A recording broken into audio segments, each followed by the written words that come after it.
il y a un pari, parce que tous les syndicats européens, même les syndicats français, il y a eu que 2 votes contre à la comité exécutif de la CES. Ils ont fait le pari, alors c'est un pari politiquement compliqué, mais qui n'a pas été un enjeu d'un débat. Le débat n'a absolument pas été un débat, contrairement à ce qu'on peut penser, ça n'a pas été un débat passionné. C'est de dire, il faut qu'on s'appuie sur l'intégration des droits fondamentaux pour pouvoir rebondir. C'est-à-dire, et de dire, et ça vaut la peine d'essayer de mener ce débat pour dire, on aura une base juridique européenne pour pouvoir créer un rapport entre les droits de l'homme et le droit à la concurrence. J'étais au comité confédéral national, il y a eu l'expression, mais dans le débat antérieur, sur le comité confédéral national, le débat, il ne portait pas de savoir si la CGT devait se prononcer pour ou contre. En tout cas, le débat ne portait pas sur pour.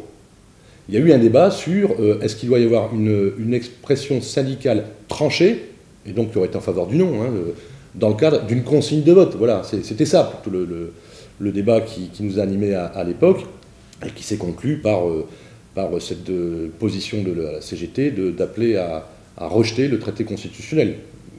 Sous d'autres mots, voulait dire appeler à voter non. C'était ça le débat qu'on avait dans la CGT. Est-ce que syndicalement, on doit se positionner dans le cadre d'un traité constitutionnel, voilà, et si on doit se prononcer, le débat n'a jamais porté sur le oui, ou sur l'abstention, il a porté sur le rejet. Et quoi que les peuples disent et quoi qu'ils fassent, eh ben, ils continuent. D'ailleurs, on a vu des élections en Grèce, l'intervention. Mais je me souviens aussi des élections au Portugal. C'était la même chose, c'est-à-dire qu'en fait, la fameuse Troïka a été voir les 2 candidats susceptibles de gagner, ils se sont engagés tous les 2 sur le même programme. Bon. Aujourd'hui, en France, ils sont plutôt discrets, mais aucun pays n'est à la limite de ce genre d'intrusion où, en fait, les gens vous expliquent que la démocratie, c'est bien, mais les équilibres économiques, c'est primordial. Alors, donc, vraiment, l'idée d'un rouleau compresseur depuis 10 ans, et même avant, et on a l'impression qu'il enfin, on ne sait plus. Là, je pense que certains doivent un peu baisser les bras et ne savent plus à quel sens vous voulez dire. On a posé aux Grecs à Syriza. C'est quand même, pour mener une politique, il faut se sortir des carcans et des lois et des obligations européennes.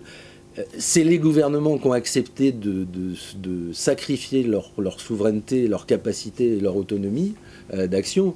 Je pense en particulier l'idée de présenter le budget préalablement à l'Europe avant de le faire voter par les députés. Enfin, c'est les gouvernements qui l'ont fait, mais c'est s'attacher les mains. Pour mener notre politique, le débat commence par sortir de là, sortir de cette question-là, que ça soit le budget, que ça soit la règle d'or, et tout un tas de choses. Retrouver la souveraineté dans notre pays et la maîtrise publique des affaires du pays, dont le chemin de fer, par exemple.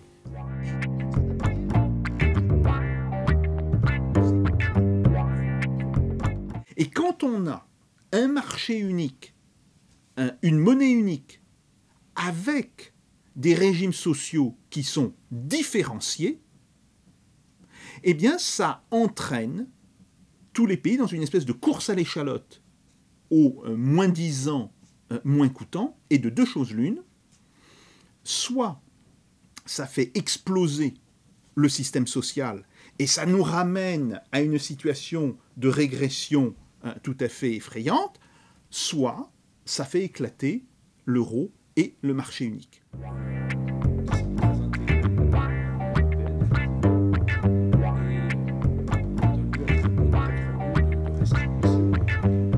Le discours initial de la CGT, c'était on veut être reçu, on veut faire partie de la CES pour un petit peu rougir ce syndicalisme européen.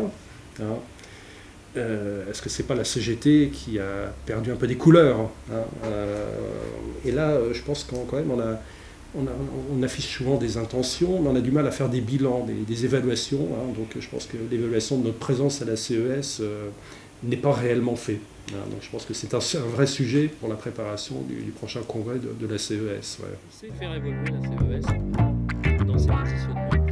Je pense que on est au milieu du gué. Il y a nécessité vraiment de pousser davantage. Je rappelle quand même que la CES était pour la Constitution européenne. La CES n'a malheureusement pas condamné les interventions militaires qui ont pu être faites dans le cadre de la zone Europe et de l'OTAN dans différents pays depuis cette période-là. Et là, je pense que ce sont des vraies questions, hein, ce sont des vraies questions, parce que les valeurs de solidarité, les valeurs pacifistes de la CGT, personne d'autre que la CGT les défendront.